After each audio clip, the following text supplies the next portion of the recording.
listening to Upfront on the Voice of America. My name is Jackson Vunganyi.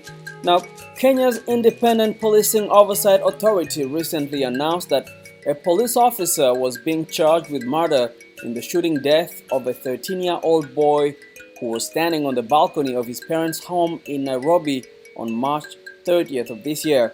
This happened as police enforced a nighttime coronavirus curfew.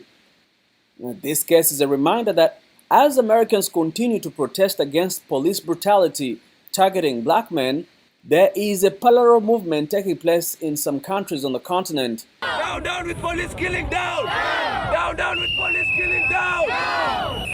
Local social justice activists continue in their call for major police reforms in their own countries. We want justice! We want justice! We want justice! We want justice!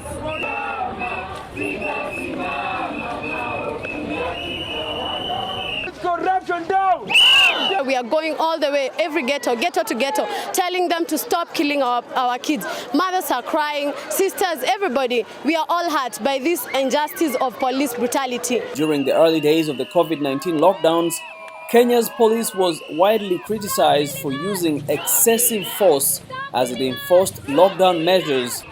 The outcry prompted an apology from Kenyan President Uhuru Kenyatta. I know, especially when we introduced the curfew, maybe in the initial stages there were some challenges, and I want to apologize to all Kenyans, maybe for some excesses that were conducted or happened. Earlier this month, I spoke to Kenyan writer Nanjala Nyabola about this issue. Nanjala is in Nairobi, Kenya. I've been trying to explain some of the imagery, the videos, the photos of police and other security agencies, whether it was in Kenya or in Uganda, where in the first days or the first weeks of the lockdowns, police engaging in either running battles with the citizens, in some cases, brutally assaulting them. How do you explain the tension in this relationship between the residents and the security agencies in this country? I think one of my favorite quotes ever is, when all you have is a hammer, every problem looks like a nail.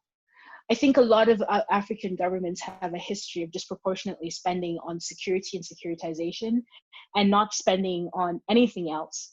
And so whenever a problem arises, it always looks like a security problem, and therefore the call is to send the police.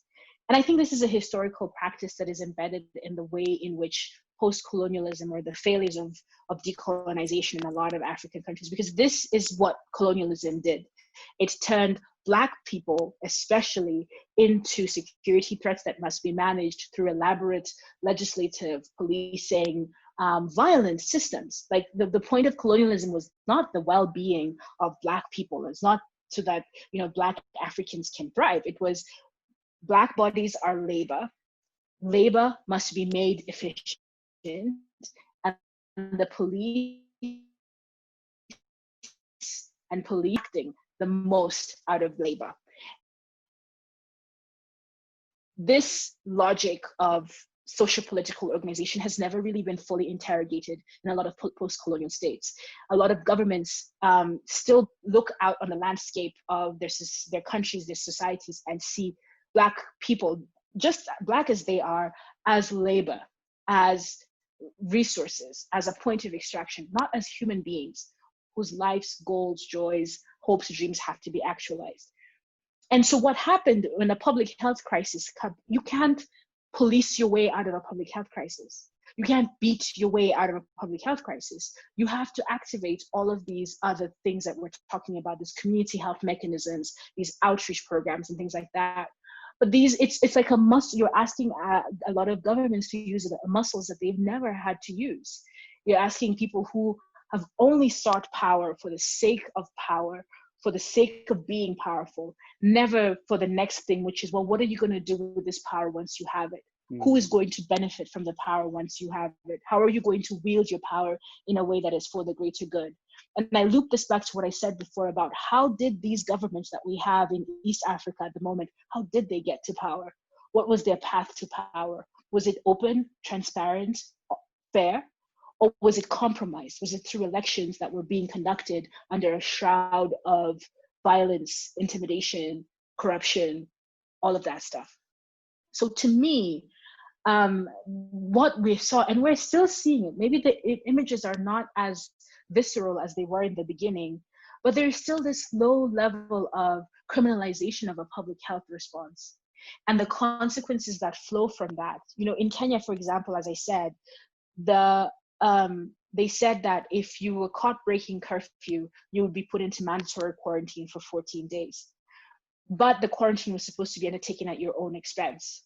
And their estimated cost minimum was 28,000 shillings or $280 in a country where the minimum wage is $1 a day, or the regular wage that people make in the city is about $1 a day.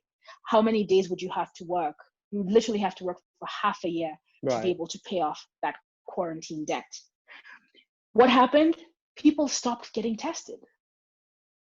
The government came out and said, we've identified these hotspots. We want to test, please come out. And they got 28 people to come out and get tested in a hotspot because nobody wanted to get arrested. Right. These are the challenges that are compounded. You drive people underground. And again, we don't have to go back in history. This is exactly what happened with HIV/AIDS. After the period of disbelief, after the period of this is witchcraft, this is things that are coming from abroad, when people realized that this was a thing that was happening locally, you know, the criminalization of the response to HIV/AIDS drives people underground. People don't want to get tested. People don't want to know what their status is. People don't want to interact with formal health systems because they think, well, I just don't want to deal with the consequences of that. Right. Which becomes harder for the government to get a clear picture of what exactly is happening. You'll never know. You'll never know what's happening at the community level because the community is lying to you. You've given them a false choice between their health and their security. And especially when they're saying that most people are asymptomatic, the people who are transmitting the most are asymptomatic. They'll just think, well, as long as I don't know, then it's not a problem. Right. You know, and that's the paradox that you set up. So these are the things that the securitization of public health, we really, really have to walk back from. We've created a problem. We've set off on the wrong foot.